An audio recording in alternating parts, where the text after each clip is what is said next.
വടക്കൻ കേരളത്തിൽ മികച്ച പോളിംഗ്. സ്ഥാനാർത്ഥികളും പാർട്ടി നേതാക്കളും രാവിലെ തന്നെ വോട്ട് ചെയ്തു. വോട്ടിംഗ് സമാധാനപരമായിരുന്നു. വോട്ടിംഗ് മെഷീൻ പണിമുടക്കിയ കാരണം രാത്രി വൈകിയും ചില ബൂത്തുകളിൽ വോട്ടിംഗ് നടന്നു.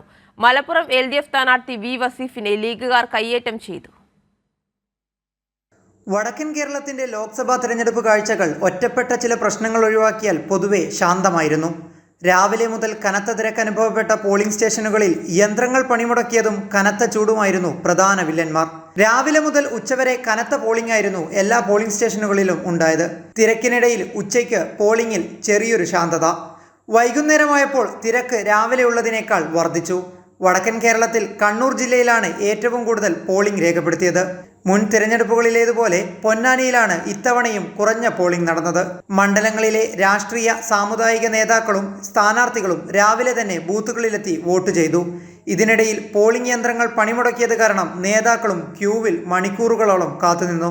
ക്രമസമാധാന നില പൊതുവെ ശാന്തമായിരുന്നെങ്കിലും യന്ത്രങ്ങൾ പണിമുടക്കിയത് മൂലം 6 മണിക്ക് തീരേണ്ട പോളിംഗ് രാത്രി 8 മണി വരെ പല ബൂത്തുകളിലും നീണ്ടു.